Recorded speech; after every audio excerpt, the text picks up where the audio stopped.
The letter arrived on a Tuesday. By Friday, she was gone. But it wasn't the leaving that changed everything. It was what happened the moment she stepped onto that porch and saw a 4-year-old boy holding a broken wooden spoon against his chest like it was the only thing keeping him breathing. She had answered an advertisement for a housekeeper. Nothing more. He had written an advertisement for a housekeeper. That part was true. What he never wrote, what he couldn't bring himself to write, was that there were 5 children sleeping in that house, that their mother had been dead 11 months, that the oldest one, barely 14, had been cooking beans for supper every single night because nobody else knew how. She whispered it to herself, standing in the cold Texas wind. I just need a housekeeper job.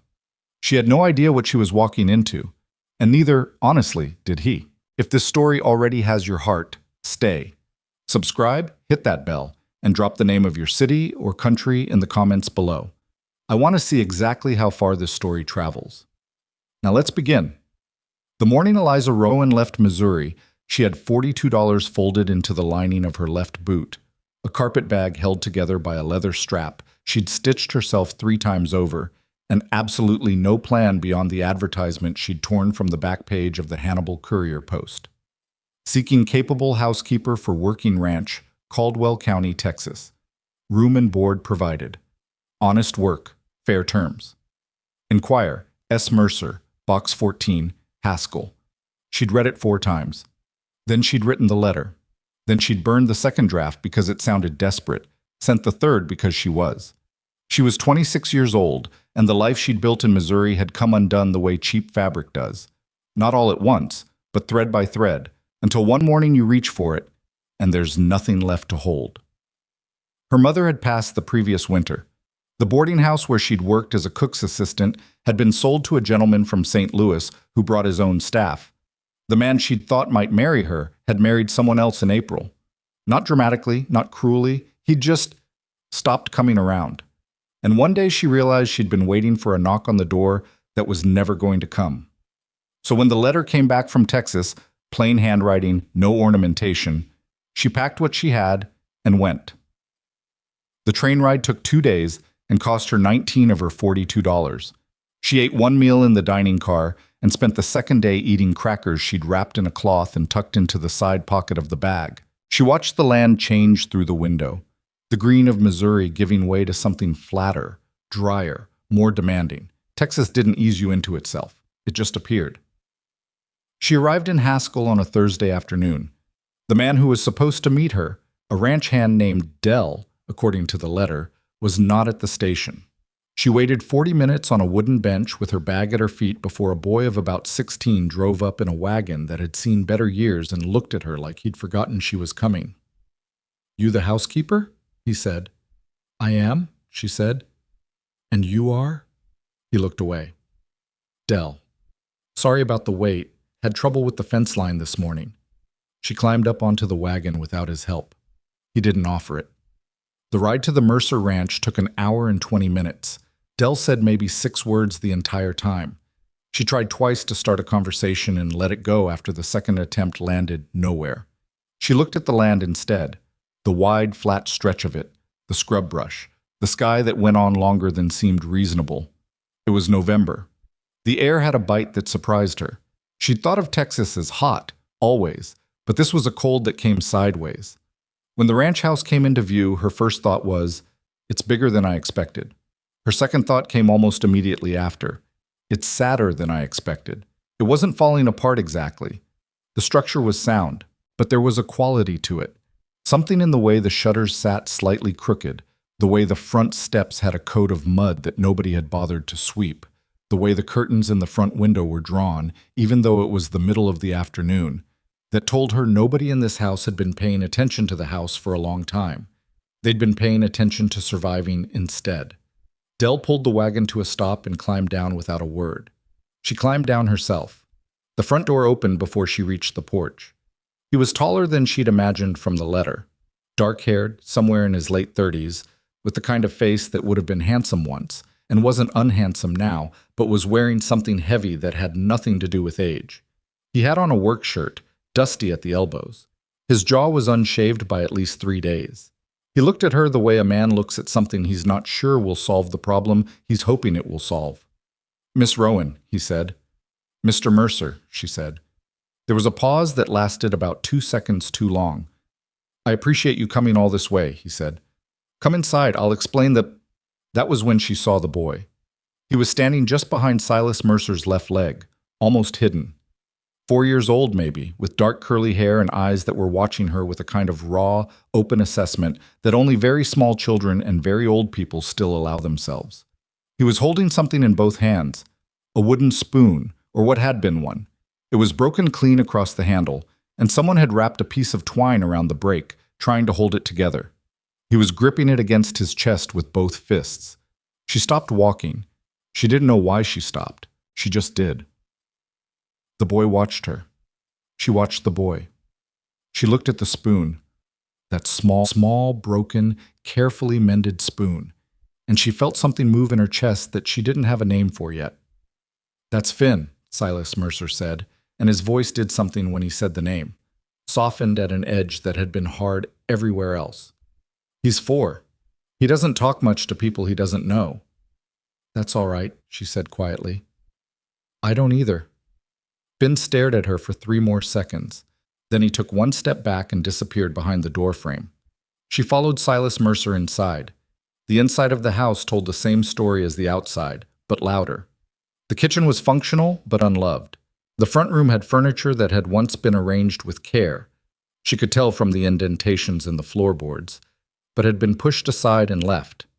There was a coat hanging on a hook by the door that was clearly a woman's coat, dark wool, and it had been there long enough to gather a faint layer of dust on the shoulders. Nobody had moved it. She noticed that without saying anything about it. Silas Mercer gestured toward the kitchen table, and they both sat down. He folded his hands. He looked at them for a moment before he looked at her. "I need to tell you something that wasn't in the advertisement," he said. "I want to be straight with you before you decide whether you're staying." She waited. "I have 5 children," he said. She heard it. It took a moment to settle. "The advertisement said housekeeper," she said carefully. "It did," he said. "And that's still true. That's still what I need." He paused. "But I should have written it differently. I should have written, I have 5 children and a house that's gone to pieces, and I don't have anyone left who knows how to hold it together." Another pause. "That's a harder advertisement to answer." She sat with that. "How old?" she asked. "Ethan is 14, Rose is 11, Caleb is 8. There's a set of twins, but we lost one." He stopped. "Thomas. He was 6 months. We lost them both, my wife and Thomas, last December." He said it flat and factual, the way people say things they've had to say too many times to let themselves feel it anymore when they say it. "Finn is 4. He was with his mother when he doesn't remember, or I don't think he does. He stopped talking for about 2 months after. He's mostly talking again now." She looked at the table. "I'm sorry," she said. "I'm not looking for a mother for them," he said, and there was something almost sharp in it, like he needed to say that before she got any ideas. "I'm looking for someone to run the house so I can run the ranch. That's all. Cook, clean, keep things in order. There's a room off the kitchen, small but private. You'd have Sunday afternoons to yourself." He paused. "The children aren't bad, they're just grieving," she said. He looked at her. "They're grieving," she said again, quietly, not unkindly. He looked away. "Yes," he said, "that." She should have asked for more time. She should have slept on it, thought it through, written a letter to someone back in Missouri who would tell her she was being impulsive. She didn't have anyone in Missouri left to write to, which was part of the problem, but she could have at least thought it through the way a sensible woman would. Instead, she thought about Finn and his broken spoon. "I'll stay 1 week," she said. "I'll see how it goes, and you'll see how it goes, and at the end of the week, we'll both decide honestly." He looked at her. "Fair enough," he said. She stayed considerably longer than a week. The first morning, she was awake before anyone else. That was not unusual for her. She'd learned to wake early at the boarding house, where the kitchen needed to be running before the lodgers came down. She found her way around the Mercer kitchen by instinct and necessity. The pantry had supplies, but they were disorganized in the way things get disorganized when nobody has the energy to care about organization. She found flour and lard and a jar of honey, and made biscuits because biscuits were fast and everyone ate them, and they made a house smell like something was happening. She heard footsteps at the top of the stairs and then on the stairs themselves, careful and quiet. The boy who appeared in the kitchen doorway was clearly Ethan. 14, as Silas had said, but carrying himself like someone older, straight-backed, watchful, with his father's dark coloring and his mother's eyes, maybe, although she didn't know that yet. He was dressed already, fully, and she understood from that alone that he'd been getting himself and probably his siblings dressed for the better part of a year. He stopped when he saw her. "You stayed," he said. "I said I would," she said. He looked at the biscuits, looked at her. Something moved across his face, not quite relief, because he was too careful to let himself feel relief yet. Something more guarded than that, something that said maybe in a very small voice. "The others will be down in 20 minutes, he said. "Caleb's always last. Don't wait for him or they'll be cold." "Noted," she said. I went to the table and sat, and she realized he wasn't going to help her and wasn't going to get in her way. And that was the Ethan deal. He was going to watch and assess and make up his own mind in his own time, and the worst thing she could do was push. So she didn't. Caleb appeared 17 minutes later, not 20, sliding into the kitchen in his sock feet with his shirt half tucked and his hair in 4 different directions. He was 8 and looked it, energetic in the automatic, unthinking way. Children are energetic when they haven't yet learned that the world sometimes asks you to be still and serious. He stopped when he saw the biscuits on the table, and his face went through about 6 emotions in 2 seconds. "Who made those?" he demanded. "I did," Eliza said. "Are they good?" "I think so." "Ethan's biscuits are bad," Caleb said, with the cheerful brutality of an 8-year-old who hasn't learned to soften criticism. "He burns the bottoms." "Caleb," Ethan said. "It's true," Caleb said. "I know it's true," Ethan said. "You don't have to say it." Rose came down quietly. 11, and quieter than her brothers in a way that felt deliberate, like she'd decided early on to take up less space, make less noise, be easier. She was pretty in a careful way, with her hair already neatly braided, and she looked at Eliza with an expression that was polite but measured. She'd already decided something, Eliza could tell. She just didn't know yet what. "Good morning," Eliza said. "Good morning, Miss Rowan," Rose said. The formality of it was touching and a little heartbreaking. "Eliza is fine," Eliza said. "Papa says we should use last names with adults," Rose said. "Your papa can make that rule," Eliza said. "I'm making a different one. My name is Eliza." Rose blinked. Then, so quietly it was almost under her breath, "Eliza." Finn came down lat, holding the banister with both hands, and taking each step one at a time with great concentration. He still had the broken spoon. She noticed that immediately. He had apparently slept with it because he was still in his nightshirt, and the spoon was clutched in his left hand.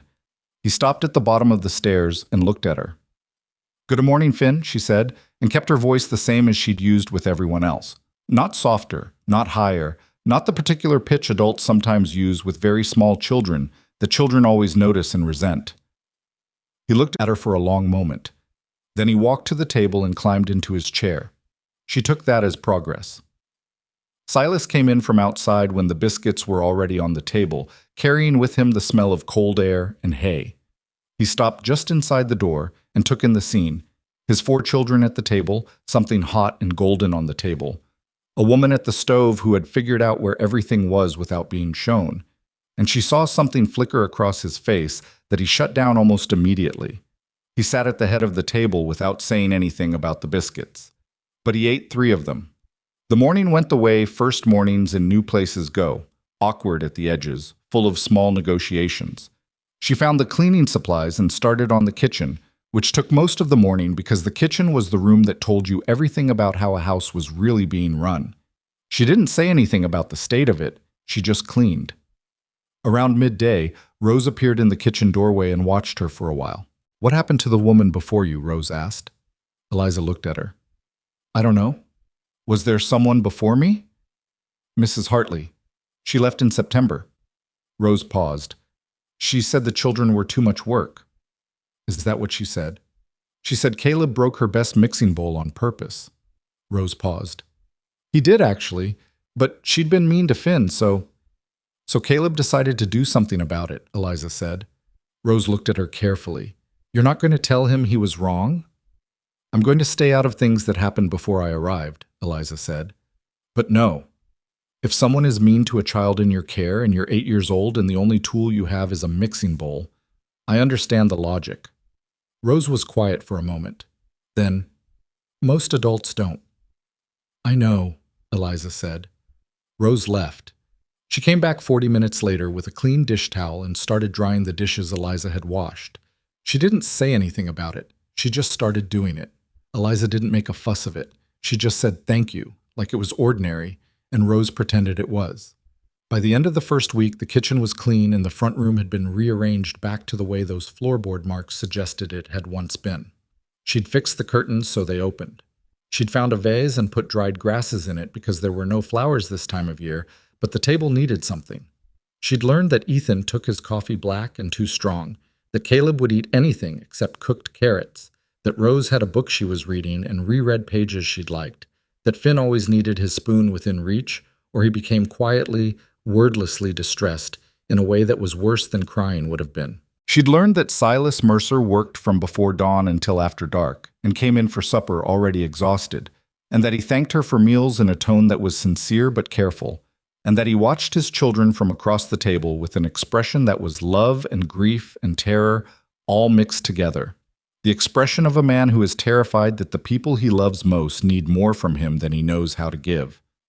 She'd stayed the 1 week.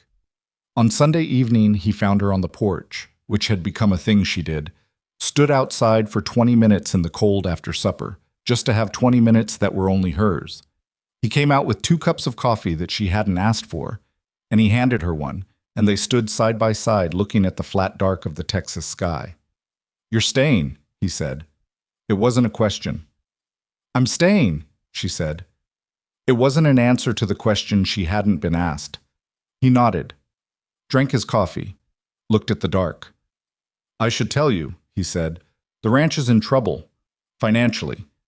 There's a banker in town, a man named Crail, who has his eye on the east pasture land. There was a payment I missed last spring. It's complicated. He stopped. I'm not telling you that so you feel sorry for me. I'm telling you because if things go badly, I might not be able to hold to the arrangement I offered. I want you to know the situation. She looked at him sideways. You're telling me you might not be able to pay me. I'm telling you that's a possibility I won't hide from you. She was quiet for a moment. Do you have a plan for Crail? He looked at her. I'm working on one. Tell me what it is, she said. Maybe I can help you think through it. He looked at her like she'd said something unexpected. You're a housekeeper, he said. Not unkindly, just honestly. I'm a person who's been running a house, a kitchen, and 4 children for a week, she said. And I was running a boarding house kitchen in Missouri before this, which meant I also ran the books, ordered the supplies, and once talked a bill collector into a 6-month extension by making him a piece of apple pie and being very straightforward about what we could and couldn't do. She looked at him. So, tell me about Crail. He looked at her for a long moment. Then he started talking. And the 2 of them standing in the cold with their coffee, her actually listening and him actually being heard, was probably the moment that started it. Not any of the moments that came later that people would point to. This one. This ordinary, unremarkable, cold Sunday evening conversation that neither of them would remember starting and neither of them would ever entirely forget.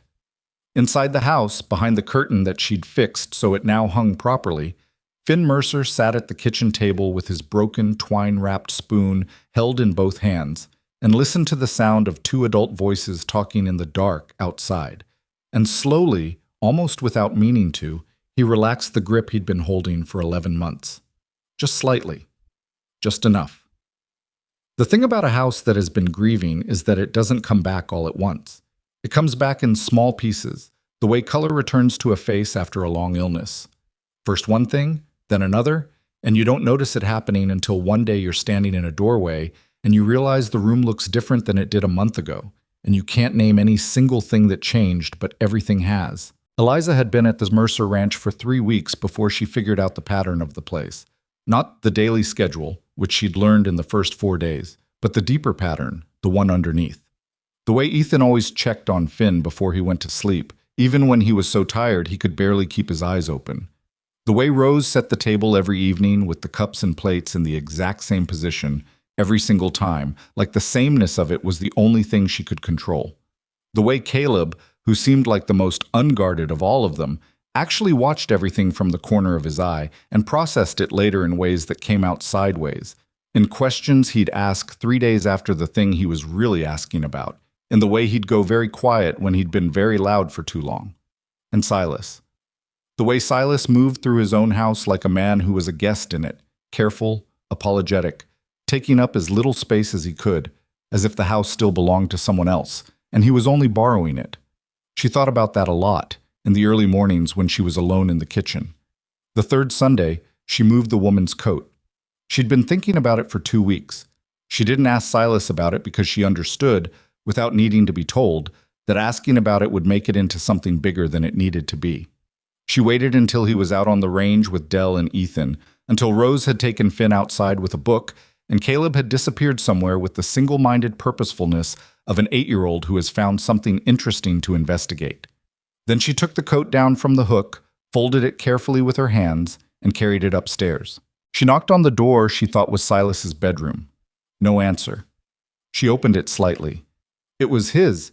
She could tell from the boots and the absence of anything decorative, the way the room had been stripped down to function. There was a cedar chest at the foot of the bed, the kind women keep linens in.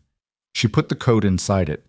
Folded neat, with a sprig of dried lavender from the bundle she'd found in the kitchen that someone had hung there and forgotten about. She went back downstairs, hung her own coat on the hook. That evening when Silas came in, she watched him from the kitchen doorway without being obvious about it. He came through the front door, reached automatically for the hook, and stopped. Looked at the hook, looked at the coat that was hanging there now, which was Eliza's, dark brown and practical. Something moved across his face. He stood there for a long moment. Then he hung his hat beside it and went to wash up for supper without saying a word. He didn't say anything to her that evening, not about the coat. He said thank you for the supper, the same way he always did, and he listened to Caleb's account of something he'd found in the north field that might have been an arrowhead or might have been a rock. And he told Ethan what he needed done on the fence line in the morning, and he cut Finn's meat into pieces before Finn had to ask. Later that night, when she was washing the last of the supper dishes and the children were in bed and the house had gone quiet, she heard his footsteps on the stairs. Slow. Then nothing. Then, through the ceiling, the sound of the cedar chest opening. She went on washing the dishes.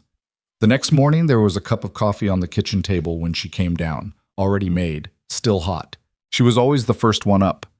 He must have been up before her. She stood there looking at it for a moment. She drank it. It was too strong, the way Ethan made his, and she didn't say anything about that either. The situation with Crail, the banker, started to become something she couldn't ignore around the 4th week. She'd known about it from that first Sunday evening conversation, but knowing about a problem and watching it approach are different things. The letter arrived on a Wednesday, formal and legal worded and cold, and Silas brought it inside and set it on the kitchen table and stood looking at it with his hands at his sides. She read it when he pushed it toward her. It was a notice. Crail's bank was calling in the outstanding debt on the East pasture land, not the full note, which would have been nearly impossible to challenge, but a specific clause Eliza had to read twice to understand. A payment from the previous April had been recorded as late. Under the terms of the original agreement, a late payment triggered a recalculation of the interest. The recalculated interest, added to the outstanding balance, created a new total that Silas could not pay without selling something he could not afford to sell. "Is this legal?" she asked. "Crail says it is," Silas said. "What does the original note say? The exact language?" He looked at her. He went to his office, a small room off the front hall that she'd cleaned but not reorganized, because she understood that a man's papers were his own, and came back with a document. She read it at the kitchen table while he stood and waited, still with that particular quality of stillness he had when he was trying very hard not to show how bad he thought something was. She read it twice. Then she set it down. "The payment wasn't late," she said. "April's payment, according to this language, a payment is late if it is received after the last day of the payment month." "What day did you make the payment?" "April 28th. And the bank's business hours? He looked at her. I brought it to the bank at 4 in the afternoon. Crail was already gone for the day. His clerk took it. Did the clerk give you a receipt? Silence. Silas, I didn't think I needed. Do you have anything? Any record of being there on the 28th? He thought. He went back to the office. He came back with something she hadn't expected. A personal diary, small and worn, the kind men don't usually admit they keep.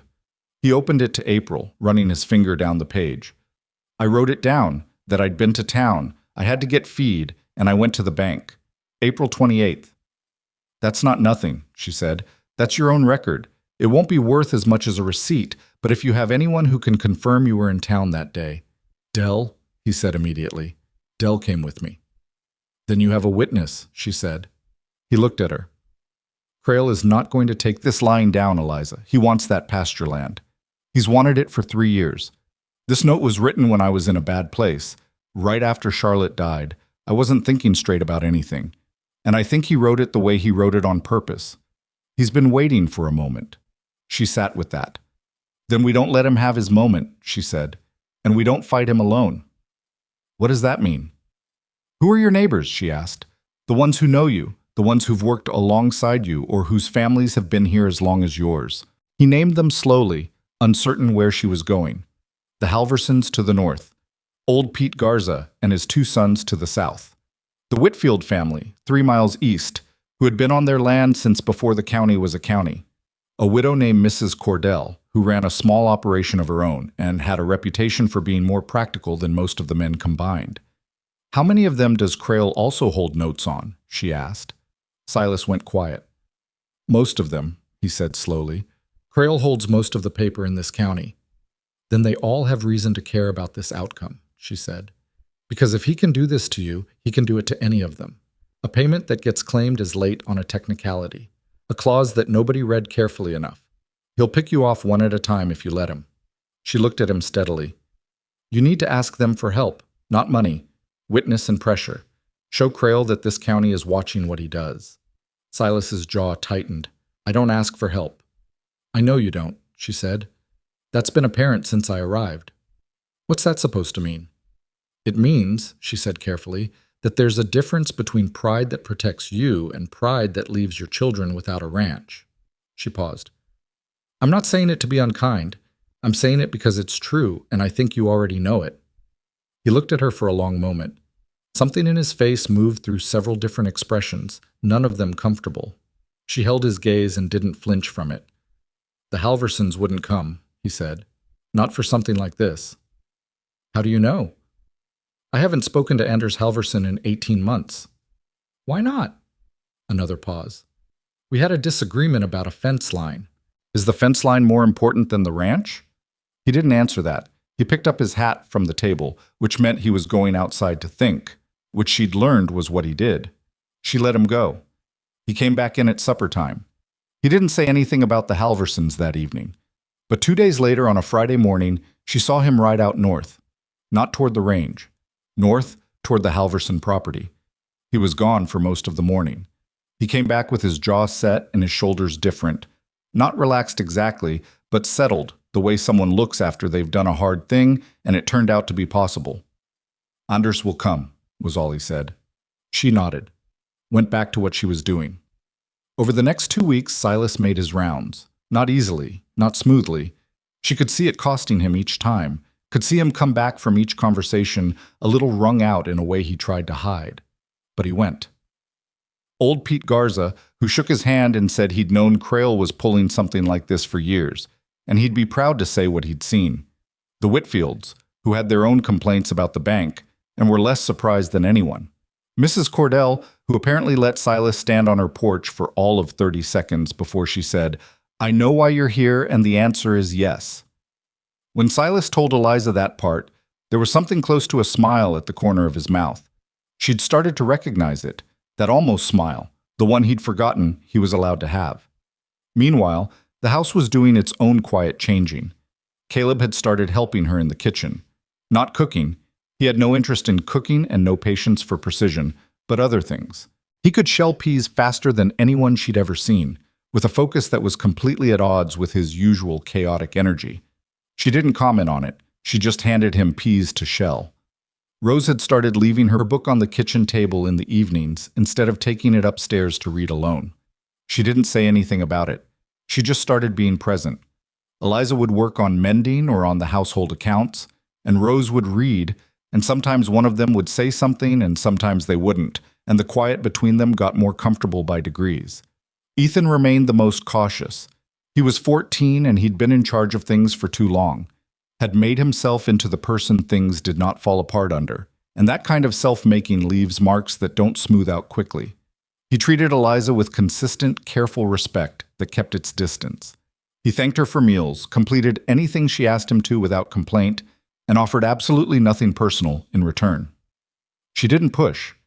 She understood Ethan better than she might have if she hadn't once been someone who made herself smaller to make herself useful. One afternoon in the 5th week, she was mending one of Finn's shirts at the kitchen table when Ethan came in from outside, stopped, opened the cabinet for a glass of water, drank it, and then didn't leave immediately. He stood at the counter with the empty glass. "You changed the front room," he said. Not a complaint, not an approval either. "I put it back the way it looked from the marks on the floor," she said. "I thought someone had arranged it that way on purpose." A beat. "Mama arranged it that way," he said. "I figured," she said. He stood there. "Is that all right?" she asked. Not apologetic, just asking. "Yes," he said. And then, quieter. "It looks right. When I come down in the morning, it looks right." She kept her eyes on the mending. "Good," she said. He put the glass in the basin and went back outside. That evening at supper, for the first time since she'd arrived, Ethan spoke more than practically at the table. He told his father about something he'd seen on the north fence line that he thought might be worth looking at. He asked Caleb a question about something, and they had an actual exchange that ended with Caleb making a face and Ethan, briefly and against his will, laughing. Silas looked at his oldest son laughing, and for a moment he looked like a man who didn't know what to do with something good when it happened to him. Finn watched all of it from his seat. He had the spoon, as always, but Eliza had noticed in the past week that he didn't always hold it with both hands anymore. Sometimes just one. Sometimes it lay on the table beside his plate, within reach but not gripped. That felt like something, though she couldn't have explained it. After supper he came to stand beside her while she washed up. He didn't say anything. He just stood there at her elbow, close enough that she could feel the warmth of him. "Do you want to help?" she asked. He nodded. She handed him a dish towel. He was too small to reach the drying rack properly, but he dried the cup she handed him with immense concentration, holding each one in both hands and going in careful circles, the way he did everything. When they were done, he gave her back the towel. "Thank you, Finn," she said. He looked up at her. His eyes were very serious, the way 4-year-olds' eyes get when they've decided something matters. Then he held out the spoon toward her, held it out in both hands, like an offering. Her breath caught somewhere in the middle of her chest. "Are you giving that to me?" she asked. He looked at the spoon, looked at her, then he pulled it back and clutched it against himself again, but he was looking at her in a way that said something she didn't have language for yet, something that was about trust and almost trust, and the terrible difficulty of the distance between those two things. "That's all right," she said gently. "You don't have to." He looked at her a moment longer. Then he went upstairs. She stood at the kitchen sink with the dish towel in her hands and breathed. The meeting with Crail happened on a Tuesday in the 3rd week of December, in the bank's front office in Haskell. Silas asked her not to come. She understood why. It was his land, his name, his fight, and she didn't argue. She sent him with Dell, and with a written summary she'd prepared herself, laying out the timeline of the April payment in plain language, with Dell's sworn statement attached in reference to the diary entry, and a careful citation of the specific clause in the original note and why Crail's interpretation of it did not hold. She'd also sent a letter separately, 2 days before, to the county land office, asking them to confirm the terms of similar notes from the same period. She didn't tell Silas about that letter. She didn't want him to think she'd gone over his head. She'd just done it because the situation called for it. Silas came home that evening and sat at the kitchen table before supper was on and put both hands flat on the table and looked at them. "He backed down," he said. She let out a breath she'd been holding since morning. "The pasture land. is still ours. He looked up. He's not happy. He's going to be looking for another way. Let him look, she said. Eliza. He said her name with a weight that it hadn't had before, like he was putting something in it that he didn't have other words for. That letter you prepared. Dell said it was the only reason Crail took us seriously. Dell exaggerates. Dell doesn't exaggerate, Silas said. Dell barely talks. She turned back to the stove. He'll try again, Silas said. Men like Crail, when you beat them the first time, it makes it personal. I know, she said. We'll deal with that when it comes. We sat between them for a moment. She hadn't thought about it when she'd said it. It had just come out that way, the way things do when they've already become true before you notice. Silas didn't point it out. He just said, "Supper ready soon?" in his ordinary voice, and she said 20 minutes, and that was that. But that night, long after the children were in bed and the house was quiet, Eliza sat on the porch in the cold with her hands wrapped around a mug of tea, going lukewarm, and thought about what she'd said. That we'll deal with that when it comes. She thought about the $42 she'd left Missouri with, now mostly spent, replaced by the small wage Silas paid her on the first of every month in the same careful, formal way he did everything. She thought about the room off the kitchen that she'd made into something livable. She thought about Finn and the spoon. She thought about Ethan laughing at supper. She was not, she told herself, under any illusions. She was the housekeeper. She was employed here. The situation had gotten under her skin, the way situations do when you're a person who actually pays attention, and she'd gotten attached the way anyone would get attached to children who needed attaching to, and none of that meant anything beyond what it was. She was still telling herself that when the front door opened and Silas came out and sat in the other chair, not the one closest to her, but the one slightly apart, the way he always kept that particular distance, with his own coffee and the particular quality of tired that was his constant companion. They sat without talking for a while. The night was cold and very clear. She would have liked you, he said. She didn't ask who. Don't, she said, not unkindly. I'm not. He stopped. I just thought it, that's all. I know, she said. Don't say it again. He didn't. He drank his coffee. She drank her cooling tea. Above them, the Texas sky did what it always did, offered more stars than any reasonable sky had any business containing. And neither of them said anything about that either. She went inside first. She paused at the door. The ranch is stable now, she said. For the moment. I know you know that. I know, he said. It took you asking for help. A pause. I know that too. You're better at it than you thought, she said. She went inside. She didn't hear him respond, but before she reached the kitchen, she heard him make a sound that might have been a quiet, reluctant exhale of something he'd been carrying too long. Not quite a laugh, but adjacent to one. The sound of a man discovering, against his expectations, that something can be set down without breaking. She kept walking.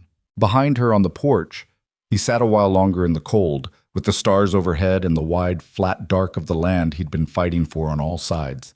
And somewhere in that quietness, something in him that had been clenched for 11 months, since December, since the hospital, since the world had rearranged itself into a shape he didn't know how to live inside, shifted. Only a fraction, only a little, but it shifted. Inside, upstairs, Finn Mercer was asleep with the broken spoon tucked under his pillow, and for the first night in longer than anyone could remember, he didn't cry out in the dark. He just slept, small and warm, while the house settled quietly around him into something that, slowly and imperfectly, and without anyone's permission, had started to feel like home again. The welfare inspector arrived on a Wednesday morning in late January, which was how Eliza would always remember it afterward. Not the date, but the day of the week, because Wednesday was the day she baked bread, and the house smelled like something warm and alive when the woman knocked on the front door, and there was something almost cruel about that, the way the smell of good bread hung in the air while everything started to come apart. Her name was Mrs. Aldine Fitch, and she was from the county office in Abilene, and she had a leather satchel and a clipboard, and the particular expression of a person who has already formed an opinion and is now looking for evidence to support it. She was not unkind, exactly. She was precise. She said good morning when Eliza opened the door, and she asked if Mr. Mercer was available, and she explained in careful, measured language that the county had received a report regarding the welfare of the Mercer children, and she was here to conduct a standard assessment. Eliza kept her face very still. A report from whom? She asked. The office isn't at liberty to disclose that, Mrs. Fitch said. May I come in? Silas was out on the range. Eliza knew exactly where he was and knew she could send Dell to find him in under 20 minutes. She also knew that sending for Silas would look like panic, and panic was the last thing she could afford right now. Of course, she said, and stepped back from the door. She sent Caleb, who was in the kitchen and not in school because it was a holiday week, out to the barn to find Dell with a message she kept deliberately casual. Tell Mr. Mercer he's needed at the house when he gets a chance. No rush. Caleb looked at her face and understood immediately that there was a rush, because Caleb, for all his noise and motion, missed almost nothing. He went without asking questions, which was its own kind of maturity she hadn't expected from him yet. Mrs. Fitch moved through the house methodically. She wrote things on her clipboard. She looked at the kitchen and the front room and the upstairs hallway. She looked at the children's bedrooms, which were clean. Eliza had been firm about that from the second week, not for the children's sake exactly, but because order was a thing she could give them when she couldn't give them other things. She looked at the pantry, the state of the linens, the condition of the stove. She wrote things down. Rose stood in the doorway of her room watching the woman write, and her face was an 11-year-old's version of what Silas's face did when he was trying not to show how bad he thought something was. Eliza caught Rose's eye and gave her a small, steady look that said, I have this. Rose held her posture, but her hands, at her sides, were clenched. Mrs. Fitch sat down at the kitchen table with her clipboard and asked Eliza questions. How long had she been employed here? What were her duties? Did she have any formal experience with childcare? Who was responsible for the children's education? Were they attending school regularly? And if not, was there a reason? Eliza answered everything directly and without elaboration, because she knew that elaboration, when you're nervous, sounds like justification, and justification sounds like you have something to justify. Silas came in 25 minutes after she'd sent Caleb. He was still in his work clothes, dusty and windburned, and he looked at Mrs. Fitch at his kitchen table and looked at Eliza, and she could see him do the same calculation she'd done at the door. Do not show what this is doing to you. And he sat down across from the woman and listened. Mrs. Fitch explained the nature of the report again. She used phrases like concern for stability and appropriate supervision and the particular vulnerabilities of the situation. Silas listened to all of it without interrupting, which cost him something visible, but he paid it. Can you tell me anything about who filed this report? He asked when she finished. I can't, she said. What I can tell you is that the report raised specific concerns, that the household has had multiple staff changes in a short period, that the children's primary caregiver is a young woman with no formal qualifications or family connection to the household, and that the financial instability of the ranch may compromise the children's security. Multiple staff changes. The phrase multiple staff changes meant Mrs. Hartley, the woman who'd left in September, and said the children were too much work, and whoever had spoken to her or used her to build this report. The financial instability of the ranch meant Crail. Not by name, but Crail. Eliza understood in that moment what this actually was. It wasn't a welfare inspection. It was a second move in a game that had started the day Crail backed down about the pasture land. She didn't say that out loud. She sat at the table while Silas answered Mrs. Fitch's questions, and she thought very hard about what she knew and what she could prove and what was coming next, because this woman with her clipboard was not the problem. The problem was whoever had put her here and whatever they were planning to do with whatever she found. Mrs. Fitch left an hour later. She said she would file her report within 2 weeks. She said that the county would be in contact. She said it had been a productive visit, which was the kind of thing you said when you hadn't decided yet whether to burn something down. When the door closed behind her, Silas stood in the front room with his hat in his hands and said nothing for a full 10 seconds. Crail, he said. Yes, Eliza said. He can't get the land, so he's going after the children. He's going after the family's stability, she said. If he can make a case that the household is unsuitable, he can push for some kind of intervention. Maybe not taking the children, that would be hard to accomplish, but enough disruption to make it difficult for you to run the ranch, enough legal process to cost you money you don't have, enough official scrutiny to make the neighbors nervous about being associated with you. That's a complicated play, Silas said. Crail is a complicated man who has a lot of time and thinks in the long term. Silas set his hat on the table. He put his hands flat on the table the way he had the evening after the bank meeting and looked at them. What do we do? We find out what the report said, she said. All of it, not just what Mrs. Fitch told us. What was actually filed. Who filed it, when, and on what basis. How do we do that? Mrs. Cordell, Eliza said, she knows everyone in this county, and she has no patience for men who play these kinds of games. If there's anyone who can find out what's in that report before it becomes official, it's her. She was right about that. Mrs. Cordell, a 62-year-old widow with iron gray hair and the posture of someone who had never in her life had the luxury of slouching, came by the following Friday with a jar of preserved peaches and information that she delivered with the same directness she brought to everything. Report was filed by a woman named Harriet Voss, she said, sitting at the kitchen table with a cup of coffee that she'd poured herself because she was the kind of woman who poured her own coffee. She's Charlotte's cousin. Second cousin, I think. Something like that. Lives in Amarillo. Hasn't been out here in 2-3 years. Silas went very still. Harriet Voss didn't write that report on her own, Mrs. Cordell continued. She doesn't know enough about what goes on here to have written it herself. Someone gave her the information and talked her into signing her name to it. Someone who had a particular interest in the outcome. How did you find this out? Silas asked. Mrs. Cordell looked at him over her coffee cup in a way that said she wasn't going to answer that question. What you need to know, she said, is that Harriet Voss may not be the last of it. Charlotte had family, a brother, Reuben Greer, over in Lubbock. He and Charlotte were close before she died. He's not a bad man, but he's been talking to people he shouldn't be talking to. Crail, Silas said. Someone who knows Crail, Mrs. Cordell said carefully. That's all I'll say. But if this goes the way I think it might go, you're going to see a custody petition come through the county court before spring.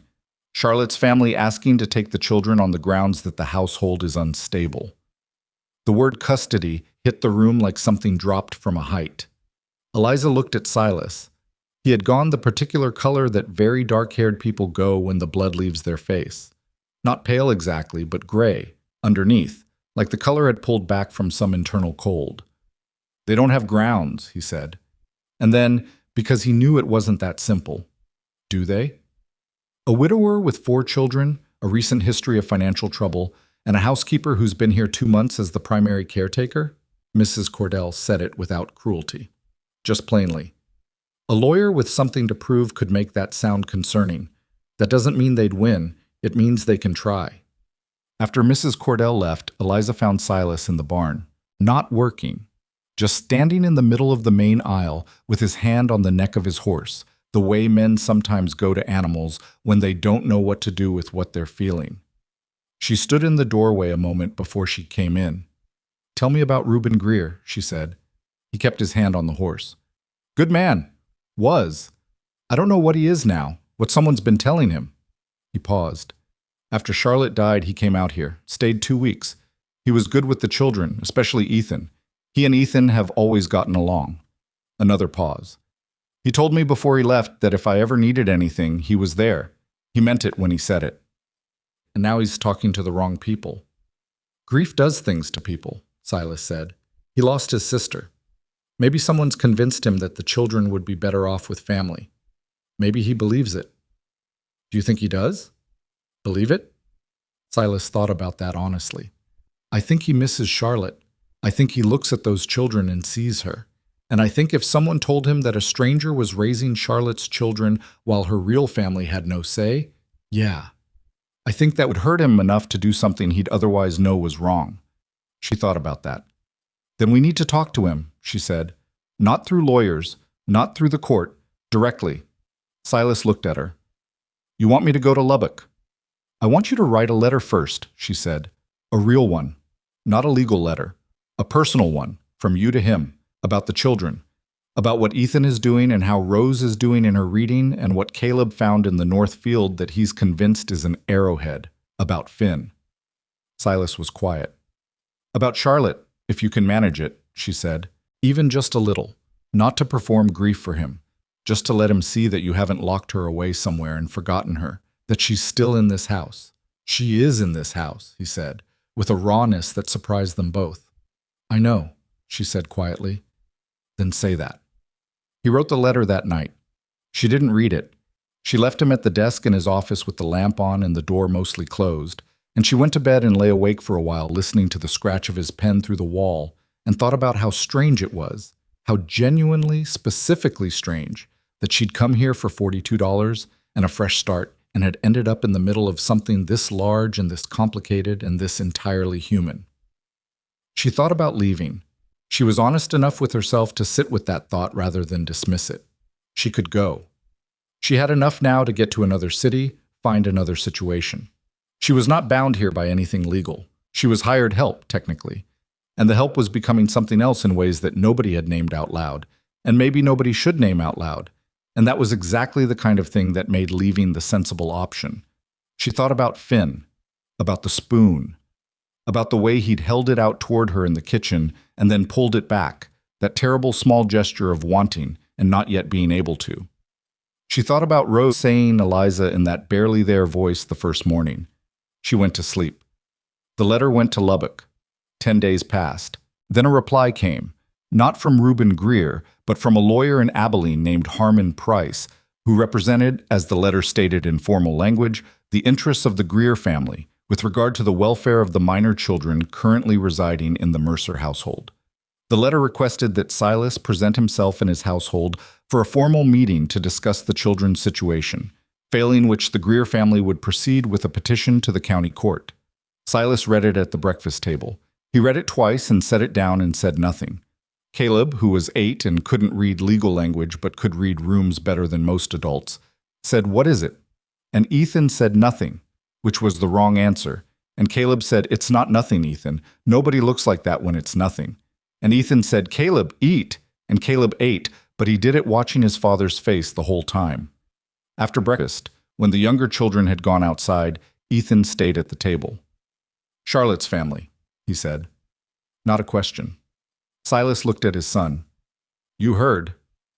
"I can add things up," Ethan said. "Mrs. Fitch came here. Now there's a lawyer. It's about us. About whether we get to stay together." He said it with the flatness of someone who is keeping their voice flat by effort. "Uncle Reuben?" "Possibly," Silas said. Ethan's jaw worked. "He doesn't know what's going on here. He doesn't know. He hasn't been here. He doesn't know how things are now." "No," Silas said. "Then we tell him," Ethan said. "We make him see." He said we the way Eliza had said it on the porch, without thinking, and Silas heard it the same way he'd heard hers. Like something had quietly shifted in the architecture of the thing without anyone calling a meeting about it. "We're working on it," Silas said. Ethan looked at Eliza, who had been sitting at the end of the table with her hands around her coffee cup, listening. It was a direct look, more direct than he'd given her before. "Will you be here for it?" he asked. "Whatever happens next. Will you still be here?" She held his gaze. "Yes," she said. He held her gaze for another second, checking it, the way adolescents check everything for sincerity, because they've learned that adults don't always mean what they say. Whatever he found seemed to satisfy him. He pushed back from the table and went outside. Eliza sat with the weight of that yes.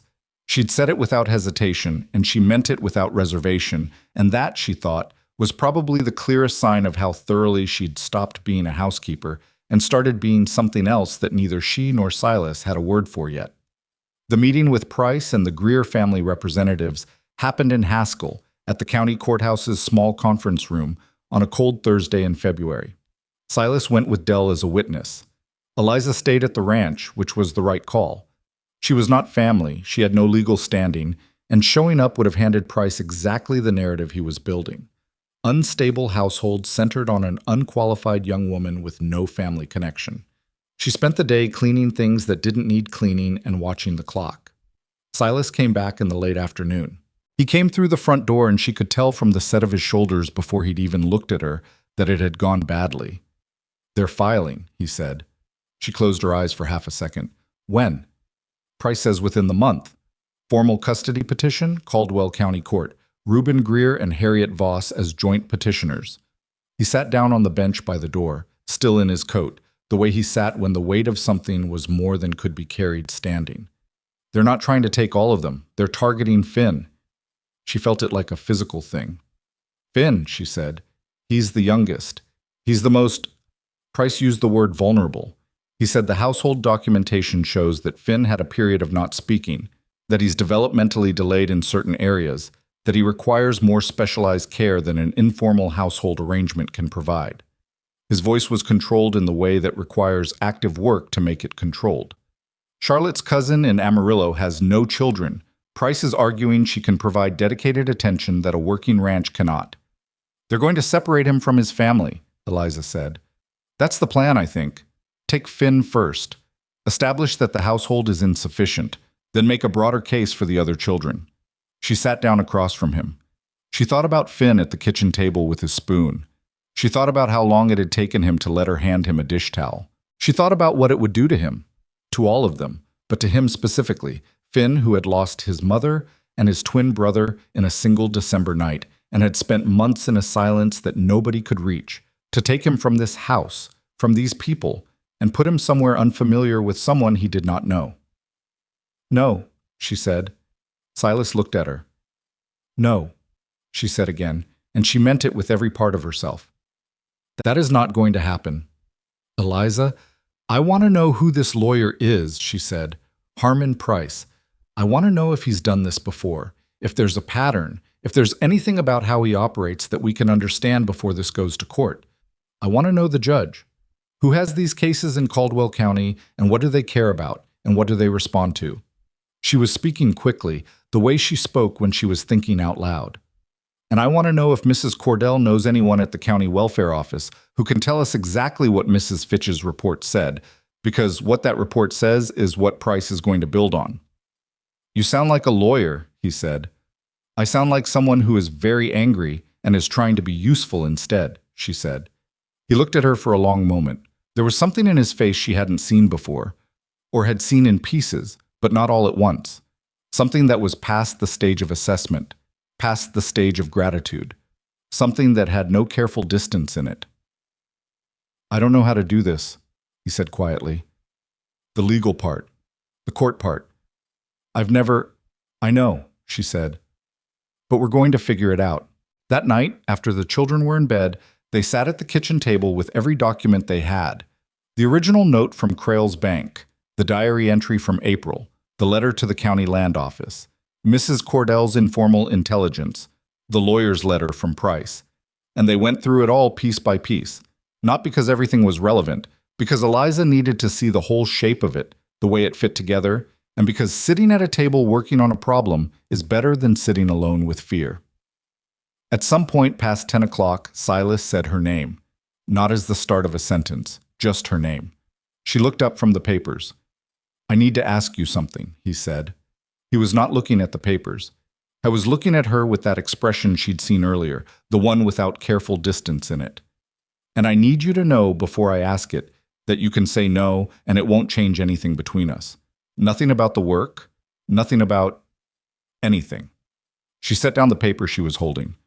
Price is building a case that this household is unstable, he said, that the children don't have a consistent family structure, that you're here in an informal capacity with no legal connection to them. He paused. If that changed, if the capacity wasn't informal anymore, it would change what he can argue. She looked at him. I'm not saying this right, he said. You're saying it fine, she said carefully. I know this is... He stopped. Started again. I know what I'm asking is not a small thing, and I know the circumstances are... Silas. He stopped. I know what you're asking, she said. He looked at his hands on the table. I'm not asking it only because of the court, he said, and it cost him something to say that she could see it cost him. I want to be honest with you about that. It's not... I'm not asking you to do something purely practical and calling it something else. A long pause. But I'm also not going to pretend the timing is ideal or that this is... I know it's not the way these things are supposed to go. She sat with that. She sat with all of it, the table, the papers, the lamp, the man across from her who'd gone 11 months barely surviving and was now sitting in his own kitchen asking her something he'd never expected to ask anyone this soon, in this way, for these reasons, with this much writing on her answer. She thought about Missouri. She thought about the advertisement she'd read 4 times before she wrote the letter.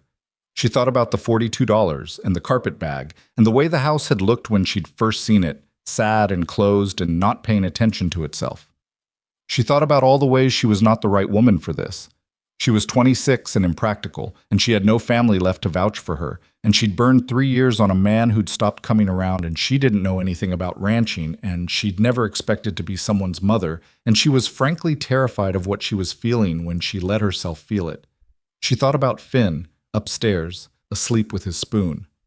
"Ask me properly," she said. He looked up. "You're sitting across a kitchen table from me in your work clothes with papers about bank fraud spread between us," she said. "That is already not the way these things are supposed to go, so you might as well just ask me." Something moved in his face, something that had been shut for a long time. "Eliza Rowan," he said, "will you marry me?" It wasn't a flourish. It wasn't romantic in any conventional sense. It was a man who was still learning how to be in the world again, saying the truest thing he knew how to say. "Yes," she said, "on the condition that we're honest with each other, about everything, all the way through." "I can do that," he said. "And the children have to be told properly," she said. "Not after, before." "Yes." "And if Finn is frightened by it, I know," he said. "We go at his pace, same as everything with Finn." She nodded. He nodded. They sat there at the table with the papers between them, in the imperfect, unbeautiful, entirely real way they'd found each other, and neither of them said anything more about it that night. They went back to the documents. They went back to the problem in front of them, because the problem in front of them was the thing that mattered, and neither of them was the type to sit in a feeling when there was work to do. But at some point before midnight, Silas reached across the table and moved a paper she'd been about to reach for, and their hands were close enough that his fingers brushed hers, and neither of them moved away. They just kept working. Upstairs, Rose was not asleep. She'd been awake for an hour, listening to the low sound of 2 voices in the kitchen below. Not the words, just the sound. The murmur of 2 people working on something together, carrying something together, the particular rhythm of it. She lay in the dark and listened to that sound, and something in her chest, which had been braced for a long time against the next thing that would go wrong, went very slightly, very cautiously, soft. She didn't know what it meant yet, but she pulled her blanket up and closed her eyes, and for the first time in a long time she let herself stop listening for the sound of something bad coming, and instead fell asleep to the sound of something being handled. They told the children the next morning. Eliza had thought about the order. Who first, how much to explain, how to read the room when it went sideways, because something would go sideways. She knew that. There was no version of this conversation that went smoothly, and she'd stopped trusting smooth things around the 3rd week at the ranch.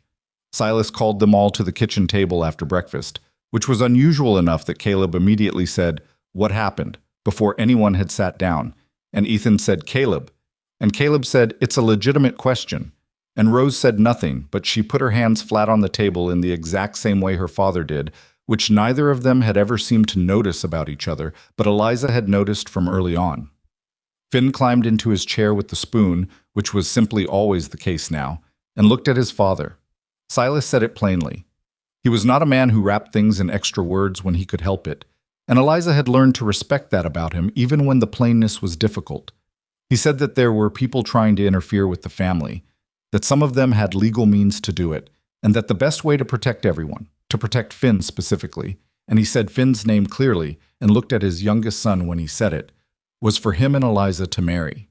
He said it was not only that. He said, with the particular difficulty of a man who doesn't say personal things easily, that it was not only that. The table was quiet for about 4 seconds. Caleb said, "So she'd be our mother?" "She would be my wife," Silas said carefully. "What that means for the rest of it, for all of you, that's something we'd figure out together. Nothing gets decided without you being part of it." Caleb looked at Eliza. "Do you want to?" he asked, with the directness of someone who has not yet learned to ask questions indirectly. "Yes," she said. "I do." "Okay," Caleb said, and went back to looking at his plate, which was his version of processing something.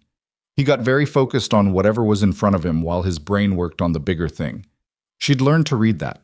Rose had not moved, had not changed expression. She was looking at the table between her hands. When she looked up, it was at her father, not at Eliza. "Because of the court?" she asked. Is that why? That's part of it, Silas said. It's not all of it. Rose looked at Eliza then. It was a long look, an 11-year-old's look that was about 15 years older than 11. Are you scared? She asked. Eliza considered lying, or at least softening it. A little, she said. Yes. Something in Rose's face shifted at that. At the honesty of it, maybe. At being treated like someone who could handle honesty. Okay, she said, in a voice that was almost but not quite steady. Ethan had said nothing. He was looking at the table, jaw set, and Eliza could feel him working through it, the machinery of it, the implications, the way it would change things. He lifted his eyes to her finally and said, You said you'd be here. However this happened, you said it. I did, she said. And you're keeping it. Yes. He nodded once, looked at his father. Something passed between them, father and son. Both of them people who showed things in the negative space around what they said rather than in the saying, and Silas gave a small answering nod. That was apparently sufficient for Ethan because he pushed back from the table and asked if he could be excused, and Silas said yes. Finn had been watching all of it. He looked at his father, then at Eliza, then at the spoon in his hands. He turned it over once, then he held it out to her, both hands, fully. The way he had in the kitchen that first time and then pulled back. But this time he didn't pull back. He held it out and waited. The table went completely still. She reached across and took it from him gently, the way you take something from a child that they've decided to give. It was light in her hands, lighter than she'd expected, the break in the handle rough under the twine, even though someone, Charlotte, she thought, Charlotte had done this, had tied it carefully. She held it for a moment. Then she held it back out to him. I'll keep it for you if you want, she said. Or you can keep it, either way. He looked at her. Then he took it back and put it on the table beside his plate, not clutched against his chest, but just placed there, like something that was safe to set down. She didn't cry. She was very careful not to cry because she didn't want him to think he'd done something wrong. But it was one of the harder things she'd ever done, keeping her face simply warm and ordinary while something enormous happened quietly at that kitchen table. They were married 8 days later. The ceremony was at the ranch. Mrs. Cordell came, and the Halversons, and old Pete Garza and his sons. Dell stood in the back with his hat in his hands, looking deeply uncomfortable in the way men look at ceremonies when they'd rather be elsewhere, but have shown up because it matters. The county justice of the peace, a man named Rupert Alden, who had known Silas for 15 years, read the words in the front room that Eliza had arranged back to the way the floorboard marks suggested it had once been. It was not a beautiful ceremony. Eliza wore the best dress she had, which was dark blue and serviceable, and not a wedding dress by any conventional measure. Silas wore a clean shirt and his good boots, and the expression of a man who is stepping deliberately off the edge of something and has decided not to look down. The front room was too small for everyone who was in it, and too cold because the fire hadn't had enough time to build. Justice Alden mispronounced Eliza's surname twice and apologized both times, and she said it didn't matter, and it didn't. What she remembered afterward was not the words or the cold or the dress.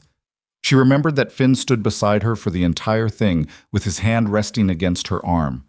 Not holding, just touching, that small warm pressure of a child who needs to know where you are. And that Rose, standing on her other side, reached up at some point during the reading and took her hand without looking at her, just reached up and took it and held it with both of hers and didn't let go until it was done. She remembered Ethan standing with his father on the other side, and the way he looked at her during the moment when it was finished, not with the careful, reserved assessment she'd been earning against for 3 months, but with something that had decided, something that had made up its mind. She remembered Silas's face when Alden said husband and wife. He had gone through many expressions in the time she'd known him, and she'd learned most of them. This was one she hadn't seen before. It was not happiness exactly, or not only that. It was something more complicated and more honest than happiness. It was a man who had been surviving, discovering that surviving was not all there was. He kissed her once, briefly, in the way of someone who is not practiced at gestures but means the ones he makes. The neighbors ate the food Mrs. Cordell had brought, because Mrs. Cordell had simply shown up 2 hours early with enough food to feed everyone, which was apparently what Mrs. Cordell did at significant occasions, and there was no arguing with it. And there was coffee and warmth and the particular quality of noise that happens when people decide to be glad about something together. Caleb ate an amount of food that seemed medically improbable for a child his size. Eliza noted this without comment. 4 days after the wedding, the formal custody petition from the Greer family arrived through the county court. Petition of Reuben Greer and Harriet Voss, filed by Harmon Price of Abilene, seeking temporary guardianship of Finian James Mercer, age 4, with a review of the circumstances of the remaining Mercer minor children. Silas read it at the desk in his office. Eliza read it over his shoulder. He handed it to her when he was done, and she read it again alone. It was well constructed. She had to admit that, the way you admit something unpleasant because honesty requires it. Price was good. He'd used Mrs. Fitch's report carefully, not misrepresenting it, but framing it, taking every uncertainty in the language, and building an argument around the uncertainties rather than the facts. The household's staff instability was presented as a pattern of inability to maintain consistent care. Finn's documented period of not speaking was characterized as an unaddressed developmental concern that required professional evaluation. Eliza herself was described, accurately, but in the coldest possible terms, as a 26-year-old woman with no formal qualifications, no family connections in the county, and a brief tenuous employment history. He doesn't mention the marriage, she said. He filed before the county office recorded it, Silas said. He'll know by now. He'll have an argument ready for it. What argument can he make? That it was expedient, Silas said flatly, that a man married his housekeeper 4 days before a custody hearing specifically to create the appearance of a stable household. That it changes the legal picture, but not the underlying reality. She looked at him. Is he wrong? He met her eyes. About the timing, no. About the underlying reality. He stopped. No, he's wrong about that. She nodded. Then we tell the truth, she said. All of it. The timing and everything else. Not a version of it that sounds better, the actual truth. The actual truth includes the fact that I asked you to marry me while we were looking at documents about a banker trying to steal my land. I know, she said. We tell that part too. He looked at her for a long moment. You're not worried that sounds bad? I'm worried about Finn, she said. I'll deal with how things sound after. She wrote to her former employer at the Missouri boarding house, a woman named Mrs. Gertrude Park, who had been demanding and precise and had never given a compliment she didn't mean, and asked for a character letter. She wrote to the minister in her hometown, who knew her family and could speak to her background, and then remembered she was trying not to mention religious figures and rewrote the letter to the town's school teacher instead, who had known her since she was 7. She wrote to the county welfare office and formally requested a copy of Mrs. Fitch's complete report, which was within their rights to request, and which Price would not have expected them to do. Mrs. Cordell, who seemed to have intelligent sources that Eliza decided it was better not to ask about, sent a note saying that Reuben Greer had been contacted by Silas's letter, the personal one, about the children, and had read it. Mrs. Cordell's note said only, he read it twice. That's all I know. Eliza didn't know what to do with that. She put it in the file with everything else. The children knew about the hearing. There was a conversation about not telling them, and it lasted about 30 seconds before Silas said, Ethan already knows, and if Ethan knows, it'll reach Caleb by morning, which was accurate. So they told them. Not everything. Not the specific language about Finn, which was precise enough to be frightening in ways that 4-year-olds and 8-year-olds did not need to carry. But the shape of it. That some people thought the family should be arranged differently. That a judge would hear both sides and decide. That Silas and Eliza were going to tell the truth. Ethan said, What can I do? Nothing, Silas started, and Eliza said simultaneously, You can write down what your life has been like since November. Not for the court, just for yourself. But if you want someone to know what things were actually like, putting it in writing is one way to do that. She looked at him. You were the one holding this household together before I came. You deserve to have that on record somewhere, even if it's only for you. He went upstairs that evening, and she heard him moving around his room and then the particular quiet of someone sitting still for a long time. 2 days before the hearing, the copy of Mrs. Fitch's report arrived. She and Silas read it at the kitchen table, late at night, after the children were in bed. It was more nuanced than Price had represented it. Mrs. Fitch had written her concerns, yes, the staff turnover, Finn's history, the financial strain, But she had also written that the house was clean, the children well fed, the sleeping arrangements appropriate, and that the new housekeeper, Eliza, named by her full name in the report, appeared to have a warm and organized approach, and that the children, particularly the younger ones, showed clear attachment to her presence. Mrs. Fitch had also written, in a section Price had clearly decided to ignore, that the household showed significant signs of improvement from what she had been led to expect by the initial report, and that her overall assessment was that the children's needs were being met. She didn't recommend removal, Eliza said. Price didn't need her to recommend it, Silas said. He just needed her concerns. But she didn't recommend it. That matters. She sat back. And she saw what was actually here. Whatever she was told before she came, she looked at the actual house with actual eyes and wrote down what she actually saw. She looked at Silas. That's what we do in court. We show what's actually here. The morning of the hearing, the Mercer family left the ranch together. All of them.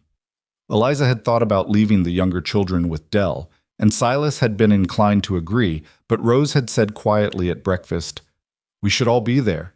And Caleb had said, "Obviously." And Finn had climbed down from his chair and put his coat on without being asked, which settled it. They drove into Haskell in the wagon. The sky was a flat white that might become snow later. Eliza sat beside Silas on the front bench, and the children were behind them, and nobody talked much. Finn held his spoon. Caleb at one point asked how long it would take, and Ethan said he didn't know, and Caleb asked if they'd be back for supper, and Eliza said yes. The Caldwell County Courthouse was a two-story building on the main street that smelled like wood polish and cold air. The hearing room was smaller than she'd expected. 8 rows of benches, a raised bench for the judge, a table on each side. Price was already there with a man she didn't know who turned out to be Harriet Voss's husband, and a woman who was Harriet Voss herself. 50-ish, with the careful look of someone who has been told what expressions to wear and is wearing them. Reuben Greer was not there, which told her something she tucked away. The judge was a woman. Eliza had not expected that, and recalibrated instantly. Her name was the Honorable Sarah Denning, and she was perhaps 55, with a bearing that suggested she had heard every type of argument the law could produce and had developed a reliable ability to tell which ones were true. She looked at both tables with the same level expression. She did not seem impressed by Price's tailored coat or by the stack of documents he'd arranged with visible care. Price opened first. He was good. She gave him that again. He was measured, reasonable-sounding, built his case from the welfare report outward in a logical structure that made it sound like concern for a child rather than the thing it actually was. He used the word vulnerable 4 times. He used the phrase the child's best interest 6 times. He mentioned the marriage, which he now knew about, and called it, exactly as Silas had predicted, a precipitous decision made under pressure, noting that the speed of it and the circumstances surrounding it raised legitimate questions about stability rather than answering them. Harriet Voss sat beside him and looked concerned. She was doing it because someone had coached her, but underneath the coached expression Eliza could see something more genuine. A woman who had genuinely lost her cousin, who genuinely missed Charlotte Mercer, who had genuinely been told a version of events that frightened her, and was here because she believed on some level that she was doing the right thing. That was the hardest part to sit with. Not Price, who was simply doing a job. Voss, who was doing something she thought was good. Then it was their side. Silas's lawyer was a man named Walter Carey from Haskell, who was not flashy and not particularly quick, but was thorough and honest and had known the county for 30 years. He entered the character letters from Mrs. Gertrude Park in Missouri, from the school teacher, from Anders Halverson, from Mrs. Cordell, from Pete Garza and his sons, from the Whitfields. He entered Dell's sworn statement about the April payment. He entered Mrs. Fitch's full report, all of it, including the section Price had glossed over. Then Silas took the stand. He was not a polished witness. He answered questions the way he did everything, directly, without embellishment, occasionally pausing to make sure he was saying what he actually meant rather than a version of it that sounded better. Carrie asked him about Charlotte's death, and he answered it without looking away, with a grief that was still present in his voice even after 14 months. And Judge Denning watched him with the same level expression that didn't shift. Price cross-examined. He asked about the missed payment. He asked about the staff turnover before Eliza. He asked about the period in which Finn had not spoken, and whether Silas had sought professional evaluation. He asked about the speed of the marriage. Silas said, I married her because I wanted to and because she was willing to and because I was not going to let someone take my son. He said it without inflection, without performance. I'm not saying those reasons are separate from each other. They're not. But the first one would have been true eventually without the second, and I think we both knew it. Price moved on quickly, which told Eliza the answer had worked. Then she took the stand. Carrie asked her the straightforward questions first. Her employment history, when she'd arrived, what her duties were, the character of the household when she came and how it had developed. She answered everything plainly and looked at Judge Denning when she answered because Denning was the person who needed to hear it. Then Carrie asked the question Eliza had thought about for 2 weeks. Mrs. Mercer, why did you stay? You came here for a housekeeping position. You discovered the situation was considerably more complex than advertised. Why didn't you leave after that first week? She thought about how to answer that. She'd thought about it, as she said, for 2 weeks. She'd had versions, articulate versions, versions that sounded good, versions that framed her role and her feelings in language that a courtroom might find respectable. She decided against all of them. Because the children needed someone who wasn't going to, she said. The oldest boy had been cooking supper for his siblings for almost a year. The youngest one had stopped talking for 2 months after he lost his mother. The girl was making herself as small and undemanding as she could so that nobody would find her difficult. She paused. Those aren't the behaviors of children who are fine. Those are the behaviors of children who have learned that things go away, that people leave. Another pause. I didn't want to be another thing that left. The room was very quiet. I didn't come here to be their mother, she said. I want to be honest about that because I think the court deserves honesty more than it deserves a good story. I came here for work and a place to be. What I found was a family that was barely surviving and a man who was doing his best in impossible circumstances, and children who were holding themselves together with everything they had. She looked at Judge Denning directly. I'm not a perfect person and I'm not a perfect stepmother, and the household is not a perfect place. But it's a real one. And those children, all 4 of them, know the difference. Price cross-examined. He asked about her qualifications. She listed what she had, which wasn't much on paper, and she agreed that it wasn't much on paper. He asked about the marriage, and she said everything she and Silas had decided to say, the truth of it, the timing, the fact that yes, the legal circumstance had accelerated a decision that was already present. He asked her to confirm that she'd come to the Mercer household for employment, not family. Yes, she said, and I'm confirming it. That's what I came for. That's not what I found. Price shifted. Mrs. Mercer, isn't it possible that your attachment to these children, genuine as it may be, clouds your judgment about whether a more structured environment with family connections might better serve their developmental needs? She looked at him. A more structured environment with family connections they've never lived in, with people they barely know, away from the house and the land and the siblings they've grown up with? She kept her voice level.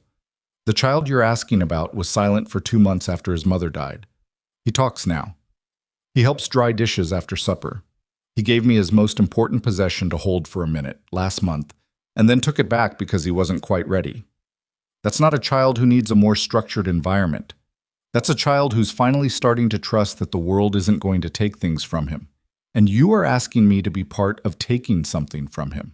Price said, I have no further questions, with the particular tempo of a lawyer who has gotten somewhere he didn't intend.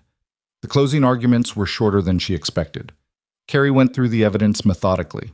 Price made one more pass at the stability argument, but it had less force now. She could feel it in the room. Judge Denning had been writing things intermittently throughout the hearing, and she looked at what she'd written for a long time before she spoke. What the judge said, she would remember in pieces later because her heart was going too fast to hold all of it at once. She remembered, the court finds insufficient grounds. She remembered, the welfare report, taken in its complete form, does not support the petitioner's characterization. She remembered, the evidence presented suggests a household not without difficulties, but one demonstrably committed to the welfare of its children. She remembered, petition denied in its entirety. She remembered Silas's hand finding hers under the table when Denning said denied. Not a dramatic grip, just his hand over hers, briefly, and then the sound of Carrie next to them releasing a breath he'd been holding for the better part of an hour. She looked up and across the room, and Harriet Voss was sitting with her hands folded in her lap, and an expression that was not the coached one anymore. It was something more uncertain than that, something that might have been the beginning of doubt about what she'd been told and how she'd been used. Price was already gathering his papers with the efficient, unemotional movements of a man moving to the next case. They filed out of the courtroom into the cold Haskell morning air. The children were on the courthouse steps. Rose had Finn's hand, Caleb was sitting on the railing in a way that was definitely not allowed, and Ethan was standing with his arms crossed against the cold, looking down the main street as if he'd been waiting long enough that he'd decided to think about something else. He looked at his father's face when Silas came through the door. He didn't ask. He didn't have to. He uncrossed his arms. He let out a breath. And then, in the particular way 14-year-old boys sometimes let things reach them, when they've been holding everything at arm's length for a very long time, his face just briefly came apart at the seams before he put it back together. Silas crossed the steps and put his hand on his son's shoulder, and Ethan didn't move away from it. That was all. That was enough. Caleb said, "Did we win?" And Rose said yes, and Caleb said, "I knew it," which was almost certainly not true, but nobody said so. Finn tugged at Eliza's coat. She looked down at him. He held up the spoon. She crouched down to his level. He looked at her with those very serious 4-year-old eyes, the ones that saw more than anyone usually assumed. "All done?" he asked. It was only 2 words, but his voice was clear, and he was looking at her directly, and the question was not really about the courthouse. "All done," she said. He nodded. He put the spoon in his coat pocket, not clutched against his chest, not held in both hands, just put in his pocket the way you put something away when you know you can get to it when you need it. And he took her hand. She stood up. They walked down the courthouse steps together, the 6 of them, into the cold white morning, with the possibility of snow hanging in the flat sky and the wagon waiting on the street and the ranch 2 hours away, unchanged, unclaimed, intact. Behind them, through the courthouse window, Judge Denning gathered her papers. She had written 3 words in the margin of her notes at some point during the testimony, in handwriting that nobody else would ever read. She means it. That was all. That was the whole of it. The snow came that afternoon just as the sky had promised it would. They were halfway home when the first flakes started. Not dramatic, not a storm, just the quiet descent of winter doing what winter does without asking anyone's permission.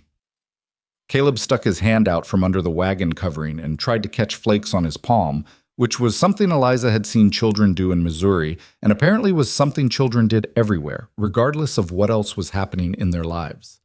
Finn watched Caleb do it, and then stuck his own hand out too, more carefully, with the concentration he brought to everything. Nobody talked much on the ride back. Not because things were bad, just because the day had been large and everyone in the wagon was carrying their piece of it and needed the quiet to do that. Silas drove with both hands on the reins and said nothing for most of the 2 hours, which was ordinary for Silas, except that Eliza, sitting beside him, could feel the quality of his silence was different than it had been on the way into town that morning. The morning silence had been braced. This one was something else. Not relaxed exactly. Silas Mercer did not relax in any complete way that she had ever witnessed, but unburdened, maybe. The particular quiet of a man who has been waiting for a verdict and has received it and is now only slowly understanding that the waiting is over. She thought about Reuben Greer, who had not been in the courtroom. She'd been thinking about it since they walked out. He had filed the petition. His name was on it. But he hadn't come to watch it. She didn't know what that meant. People stayed away from things for all kinds of reasons. Shame was one of them. She thought about it and said nothing, because thinking about a problem and knowing what to do about it are different things, and she'd learned to wait until she had the second one before she opened her mouth. When they pulled up to the ranch, Dell was at the barn, and he looked at them coming in, and something in Silas's posture told him what he needed to know, because Dell nodded once and went back to what he was doing, which was Dell's version of celebration and was actually quite moving if you knew him. The children piled into the house. The fire needed building up, which Ethan did without being asked, and the kitchen was cold, which Eliza dealt with, and Caleb announced that he was hungry in the way Caleb announced most things, as if the fact of his hunger was a matter of public interest and record. Finn sat at the kitchen table with his coat still on for a few minutes, not distressed, just present, watching Eliza move around the kitchen with the particular quality of attention he'd had since the very first morning. She looked at him. "Coat," she said. He looked down at his coat. Then he took it off and hung it on the hook by the door. His hook.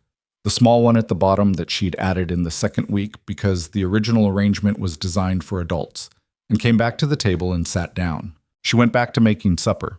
It was the most ordinary evening they'd had in weeks.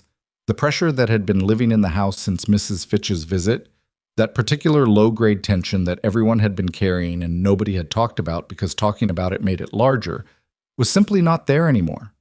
Not replaced by anything grand, just absent. And the absence of it made the kitchen feel bigger, made the voices of the children bounce differently off the walls, made supper taste like food instead of obligation. Caleb asked if they could have pie. "I didn't make a pie," Eliza said. "But could we?" "Tomorrow," she said. "What kind?" "What kind do you want?" "Apple," he said, and then immediately, "Unless Rose wants something different." Rose looked up from the table. She looked at Caleb looking at her with the genuine inquiry of someone who'd thought to ask. Something in her face softened in a way Eliza had only seen it do a few times when Rose forgot to be braced. "Apple is good," she said quietly. "Apple it is," Eliza said. It was such a small thing. She knew it was a small thing, but she also knew, had been watching long enough to know, that a family isn't built from the large moments, from courthouse steps and crisis and legal decisions. It's built from the small ones, from someone asking what kind of pie someone else wants, from the answer being given, from both of those things being allowed to matter. 3 days after the hearing, a letter arrived from Reuben Greer. It was addressed to Silas, but Silas brought it to the kitchen table and read it there, with Eliza present, which told her that he'd decided, sometime between the courthouse and now, that the shape of things had changed, and he didn't need to handle his business alone anymore. She didn't say anything about it. She just poured coffee and sat across from him while he read. When he finished, he put it down and pushed it toward her. She read it. It was not a polished letter. The handwriting changed pressure in places where the emotion was closer to the surface, and there were sentences that started one way and ended another, the way writing does when you're putting down something you've been trying to say for a while and can't quite get the order right. Reuben Greer wrote that he was sorry. He used the word directly, without building up to it or surrounding it with justification. Just, "I am sorry" in the second sentence, which told her something about who he actually was when he wasn't being used by someone else's agenda. He wrote that he had received Silas's letter about the children and had read it more than once, and that reading about Ethan and about Finn had done something to him that he didn't fully know how to describe. He wrote that he had loved Charlotte, and that losing her had made him angry at everything he couldn't change, and that he had let that anger be pointed in a direction he should have questioned sooner. He wrote that he had met Harmon Price through a mutual acquaintance, and here the handwriting got slightly more controlled, which Eliza read as deliberate, and that Price had presented the situation in terms that made sense to him at the time, and that he understood now it had not been a coincidence that Price had made it make sense. He wrote, near the end, that he did not expect forgiveness and was not asking for it. He was asking only if he could, at some point, come and see the children. To see Ethan, who had always reminded him of Charlotte's stubbornness. To see Finn, who had Charlotte's eyes and whom he had not seen since the funeral. Eliza set the letter down. Silas was watching her face. "What do you think?" he asked. "I think he was used," she said.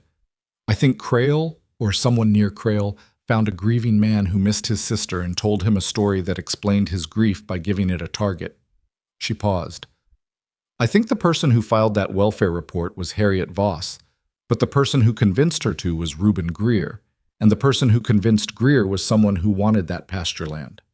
"Yes," Silas said, "and I think Price knew exactly what he was doing, and Voss and Greer mostly didn't." "Also yes." "Then write back and tell him he can come," she said. "In the spring, when things are easier. Let him meet the children in a context that isn't grief or anger or a courtroom. Let Ethan see him." She looked at Silas. Charlotte was their mother. The people who love Charlotte don't have to be the enemy. Not all of them. Not if they don't want to be. Silas picked up the letter and looked at it for a moment. "You're a more generous person than I am," he said. "You're more generous than you think," she said. "You just show it differently." He wrote back that same evening. She didn't read that letter either. Some things remained his. The question of Crail was different. He was still there, still in Haskell, still holding most of the county's paper, still the man who had set all of this in motion. Losing the custody petition had cost him something, but not his power or his position or his specific interest in the Mercer East pasture land. It was simply quieter now, which was in some ways more unnerving than the active aggression had been. Quiet men with long memories were harder to track. It was Mrs. Cordell who solved it, or most of it, in the way Mrs. Cordell tended to solve things. Not through drama, but through the patient accumulation of facts. She came by in late March with another jar of preserved something and sat at the kitchen table and said, "I thought you should know that 2 families have approached the county land office about Crail's banking practices in the past 6 weeks. The Garza boys filed a formal complaint. The Whitfields have retained a lawyer from Abilene, not Price, a woman named Sorensen who's been handling land disputes in this part of Texas for 20 years. She drank her coffee. Crail's been pulling the same business with late payment clauses across the county for a long time. You weren't the first. You were just the first to push back." Eliza thought about that Sunday evening conversation on the porch, months ago. The coffee that was too strong. Tell me about Crail. The way Silas had looked at her like she'd said something he hadn't expected. "What happens now?" Silas asked.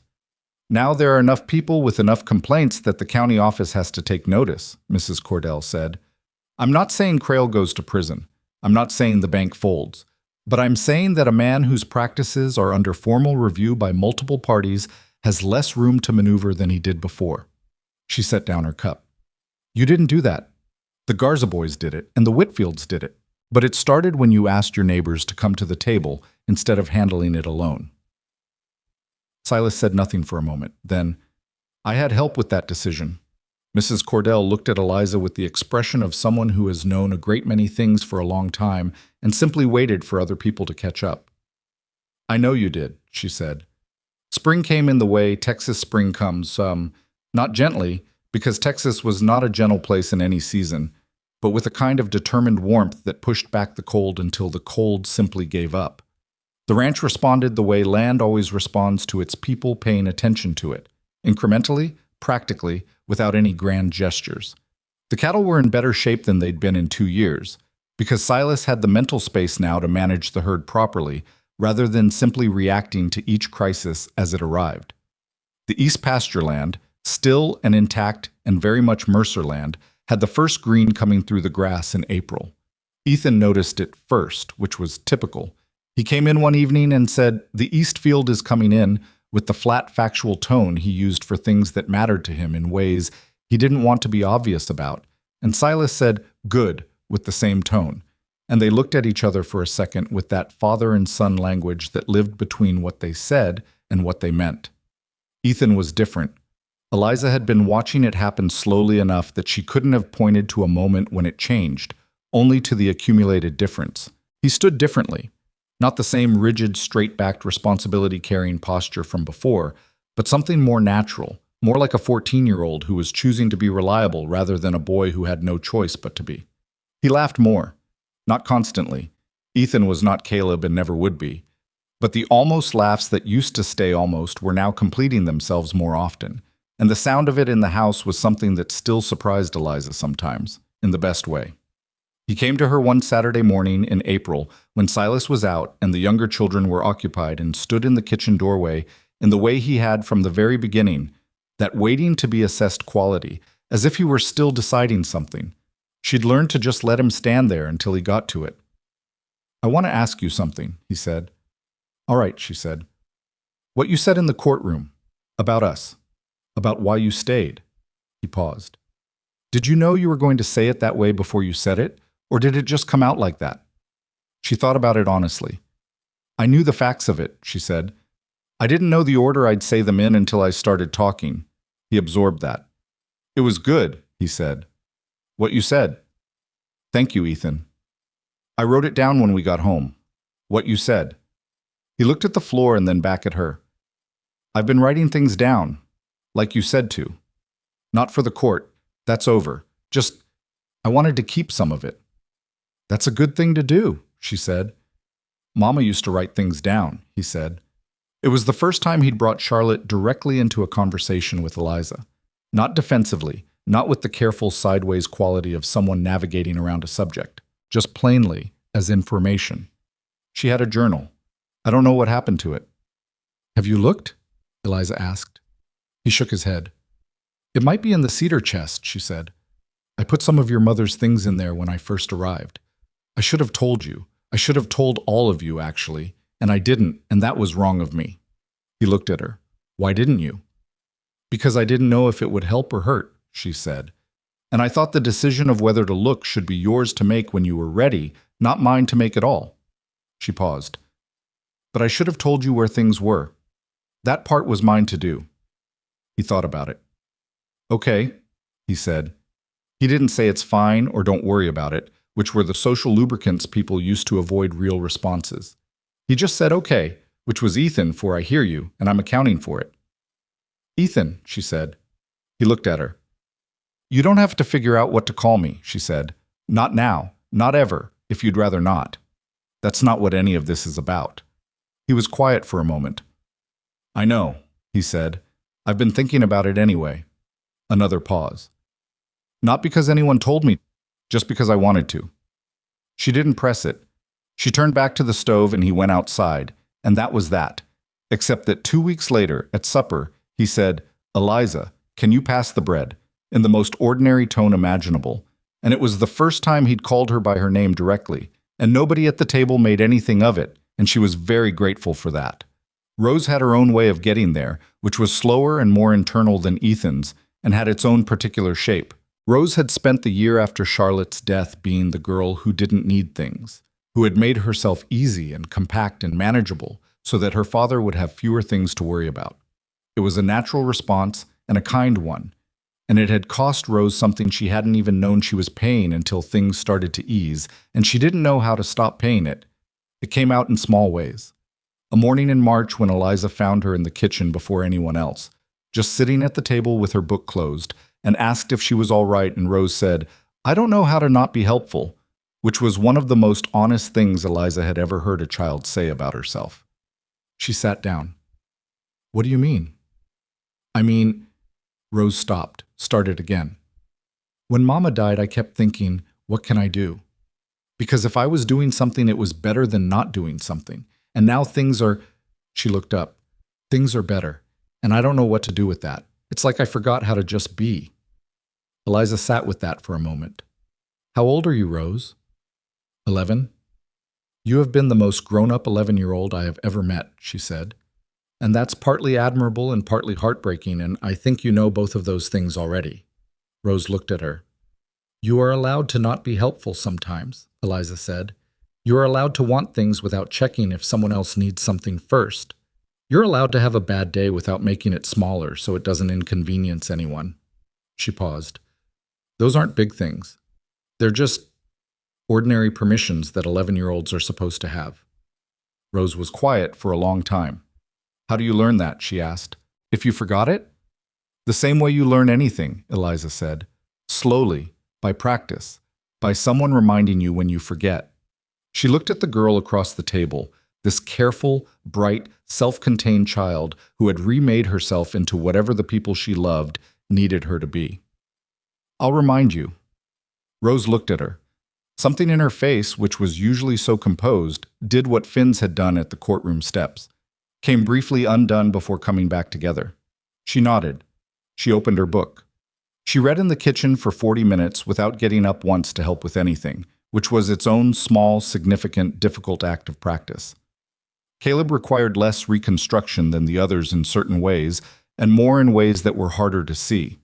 He was 8, and 8-year-olds had a capacity for apparent resilience that could fool you into thinking they were fine when what they were actually doing was bouncing rather than landing. Caleb bounced very efficiently. He was loud and curious and in motion, and you could look at him and think, this one is okay. This one is managing. Eliza watched him more carefully than that. What she saw, underneath the motion, was a boy who was still trying to make people laugh. Not because he found everything funny.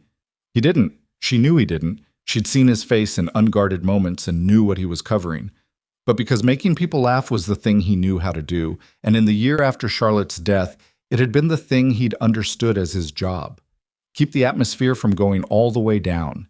Be the reason someone smiles. Fill the silence. She found a way to address this that she hoped wouldn't feel like addressing it, One afternoon, she asked him to help her with a project she said she needed his opinion on, which was true. She wanted to replant the kitchen garden, which had been neglected for 2 seasons and was mostly a patch of dirt with some persistent sage that had refused to give up. She said she needed someone who was good at thinking spatially. Caleb said, "I'm good at that," with his usual confidence, and they spent 2 hours in the kitchen garden with sticks marking out what should go where, and he had actual opinions about it that were actually spatially reasonable, and she told him so. Somewhere in the middle of that, he said without looking at her, "Mama had tomatoes over there, the big ones. She put them in every year." "We should put them back," Eliza said. He looked at her. He was waiting for something. She could feel it, and she understood what it was. He was waiting to see if naming Charlotte was going to be a problem, if it was going to make the adult uncomfortable, if he was going to have to manage the mention of his mother the way he managed everything else, by reading the room and adjusting. "Do you know what kind?" she asked. "Big tomatoes covers a lot of ground." He laughed. "A real one." "She called them the ones that split when you pick them," he said. She said that meant they were ready. "We'll get those kind," Eliza said. He went back to the sticks. He was quiet for a minute. Then, "I miss her." "I know you do," she said. Simple, not inflated, not rushed away from. "Do you think that gets better?" She thought about her own mother, gone 2 winters ago in Missouri. About the way grief didn't disappear so much as it changed texture, started sharp, and then went soft in some places and stayed sharp in others, and you learned the shape of it over time. "It gets different," she said honestly. "I don't know if better is the right word. Different. You learn where it is and how to carry it." He absorbed that. "Okay," he said. And then, "Can we put the tomatoes in the corner? The corner gets more sun." "Yes," she said. Good thinking. Finn was 4, and then in July he was 5, and the change from 4 to 5 is not large in years but is enormous in territory. He started talking more, not because something was suddenly fixed, because that wasn't how these things worked, but because the ground had become safe enough to walk on more freely. He asked questions, which was new. Not many, and not always at expected moments, but genuine ones that came from genuine curiosity. He asked Eliza one morning why bread had to rise, and she explained it, and he watched the dough for 40 minutes with the seriousness of a scientist and was deeply satisfied when it worked. He stopped needing the spoon as a constant companion. It was a gradual thing. First he left it at home when they went to town. Then he left it upstairs on a normal day. Then Eliza noticed one week that she hadn't seen it in 3 days and looked for it quietly and found it in his room, on the shelf beside his bed, in the place where you put things that matter but that you trust to stay where you put them. Not in his pocket, not in his fist, on the shelf. She didn't say anything about it to anyone. She just noted it and went on. The thing nobody talked about directly but everyone understood was that the ranch itself had changed. Not the land. The land was the same flat, demanding Texas earth it had always been. But the feeling of it. It had become a working place again, which sounds modest unless you understand that for over a year it had been only a surviving place, which is a different thing entirely. Silas was a better rancher now than he'd been before Charlotte died. Not because he'd learned new skills, but because he was sleeping more and thinking more clearly and had someone to talk through problems with in the evenings, rather than sitting alone with them until they calcified. The neighbors noticed. Not in dramatic ways. These were ranch people, not given to proclamations, but in the accumulation of small things. Invitations to the Halverson place for the spring branding. Old Pete Garza sending his youngest son by with a question that could have been settled by letter, but was really just a reason to check in. Mrs. Cordell appearing so regularly with preserved goods that Eliza had started setting aside a jar of honey each month specifically to have something to offer in return. There was a Saturday in late May that Eliza would remember for a long time, not because anything particular happened in it, but because of the quality of the whole day, which was the kind of ordinary that you only recognize as extraordinary in retrospect. Silas was mending fence in the north field. Ethan was with him, which had become a regular thing now. Not because Ethan had to help, but because he wanted to, was learning the ranch the way a boy learns something when he's chosen it rather than defaulted to it. Caleb was somewhere in the barn doing something that was probably fine and possibly inadvisable. Rose was on the porch with her book, legs tucked under her, actually reading rather than being decoratively present. Finn was in the kitchen with Eliza. He was shelling peas, which he'd taken over from Caleb as the official pea sheller of the household, and he was doing it with his characteristic focused silence. She was making bread. She had her hands in the dough, and the kitchen was warm, and there was the sound of Rose turning a page on the porch, and somewhere outside the distant voices of Silas and Ethan talking about something she couldn't make out. Finn said, "Eliza." She said. He was quiet for a moment in the considering way he had when he was constructing a sentence he wanted to get right. "Are you staying?" She looked at him. He was looking at his peas, not at her. "I live here," she said. "Yes, I'm staying." He thought about that, turned a pea pod over in his hands. "Forever?" She thought about how to answer that in a way that was true and also something a 5-year-old could carry. "That's the plan," she said. "Yes." He nodded once, the way he nodded when he'd received information he'd been waiting for and could now file it properly. Then he went back to his peas. She went back to the bread. The kitchen was warm. Outside, Rose turned another page. That was the whole of it. That was the complete thing. She thought about the advertisement she'd read 4 times. She thought about the $42 in her boot and the carpet bag and the train ride through changing country. She thought about the porch on the first day, the wind, and the boy with the broken spoon who had looked at her with those specific eyes.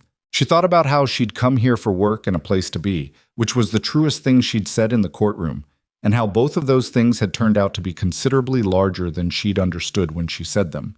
She was not happy in any simple way, because simple happiness requires a simple life. And her life was not simple. It was complicated and demanding and imperfect and sometimes exhausting.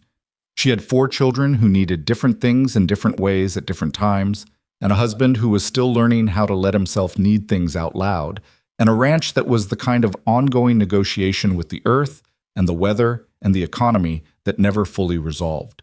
She had her own history, the losses in Missouri, the years she'd spent making herself small and useful and waiting for things to start. And it lived in her the way history lives in people, as something you carry rather than something you leave behind. But she was home. That was the word for it. Not the building, though she'd made the building into something she meant, but the condition, the state of belonging to a place and to people who belonged to each other and had chosen her as part of that, and she had chosen them, and the choosing was the whole of it, really. Everything else was just what choosing looked like over time. Silas came in at noon for water and stood in the kitchen doorway with his sleeves rolled up and dirt on his forearms and looked at the kitchen, at Finn with his peas, at Eliza at the table, at the bread proofing by the window, with that expression she'd first seen on the morning after the biscuits, the one he'd tried to shut down. He didn't shut it down anymore, or didn't do it as fast, or maybe just didn't succeed as well as he used to. "Smells good in here," he said. "Bread," she said. 40 minutes. He nodded. He looked at his son. "How's the pea situation, Finn?" "Almost done," Finn said, with the gravity of someone reporting on a project of some importance. "Good work," Silas said. Finn looked up at his father. "Papa." "Yeah." "Eliza says she's staying forever." Silas looked at Eliza over Finn's head. Something moved through his face, something that would have been hard to describe to someone who hadn't been watching him for months and learning the language of him, but that she understood without having to think about it.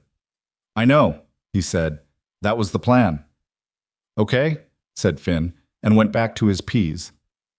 Silas filled his water glass and went back outside. She heard him say something to Ethan, and Ethan's voice answering, and then the particular sound of 2 people who trust each other going back to work together. She put her hands back in the bread dough. Outside, the east pasture land was coming in green. The broken spoon was on the shelf upstairs, in the place where you put things that matter, but that you trust to stay where you put them.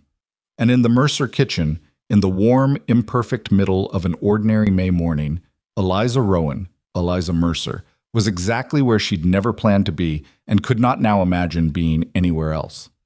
Some things you find, some things find you. The difference in the end is less important than what you do when they arrive.